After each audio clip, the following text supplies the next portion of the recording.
যমুনা নদীর বুকে সিরাজগঞ্জ আর টাঙ্গাইল অঞ্চলের দিকে রাতের বেলায় এক রহস্যময় নৌকার গল্প শোনা যায়। ভরা বর্ষায় যখন যমুনার জল ঘোলাটে আর স্রোত প্রবল থাকে, তখন নাকি সেই নৌকার দেখা মিলে। গল্পটা পুরনো। রহিম মিয়া নামের এক হতভাগা মাঝি ছিলেন। বর্ষাকালে যাত্রী পারাপার করতে গিয়ে হঠাৎ এক রাতে ঝড়ের কবলে পড়ে নৌকাটি ডুবে যায়, আর রহিম মিয়া সহ কয়েকজন যাত্রী নিখোঁজ হন। তাদের দেহ আর খুঁজে পাওয়া যায়নি। এরপর থেকে দুর্যোগপূর্ণ রাতে যখন আকাশে মেঘ গর্জন করে আর যমুনার ঢেউ উত্তাল হয়ে ওঠে, তখন নাকি নদীর বুকে একটি আলোহীন নৌকা বেশি বেড়াতে দেখা যায়। নৌকাটিতে কোনো পাল থাকে না, কোনো বৈঠা থাকে না, অথচ সেটি স্রোতের বিপরীতে চলতে পারে। অনেকেই বলে নৌকার ভেতরে নাকি আবছাভাবে কিছু মানুষের ছায়া দেখা যায়, যারা নীরবে বসে থাকে, তাদের মুখ বিষণ্ণ আর তাদের চোখ অন্ধকারে যেন জ্বলজ্বল করতে থাকে। কোনো নৌকা নাকি সেই রহস্যময় নৌকার কাছাকাছি গেলে সে দিক হারিয়ে ফেলে অথবা তার ইঞ্জিনের সমস্যা দেখা দেয়। সিরাজগঞ্জের শাহজাহান নামে এক মৎস্যজীবী বর্ষার রাতে মাছ ধরতে গিয়েছিলেন।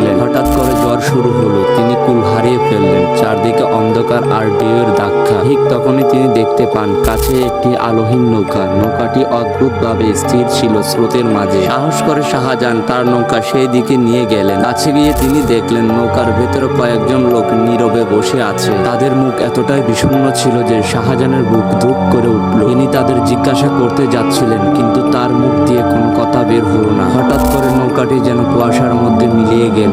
শাহজাহান হতভম্ব হয়ে কিছুক্ষণ তাকিয়ে রইলেন। তারপর কোনো মতে নিজের নৌকা চালিয়ে পাড়ে ফিরে এলেন। এর পরের দিন শাহজাহান গ্রামের লোকদের কাছে সেই রাতের ঘটনা বললেন। প্রবীণরা তাকে যমুনা নদীর সেই ভুতুরে নৌকার কথা জানালেন। তারা বললেন ওটা আসলে সেই ডুবে যাওয়া মাঝি আর তার যাত্রীদের আত্মা, যারা আজও মুক্তি পায়নি। যমুনা পাড়ের মানুষেরা আজও বর্ষার রাতে নদী পারাপার করার সময় খুবই সতর্ক থাকে। তারা বিশ্বাস করে সেই ভুতুরে নৌকা হয়তো আজও যমুনার বুকে ঘুরে বেড়ায়, আর তার নীরব উপস্থিতি নদীর তীরে এক রহস্যময় ভয়ের সৃষ্টি করে। ভরা যমুনার ঢেউ আর রাতের অন্ধকার যেন সেই হারানো আত্মাগুলোর দীর্ঘশ্বাসের প্রতিধ্বনি।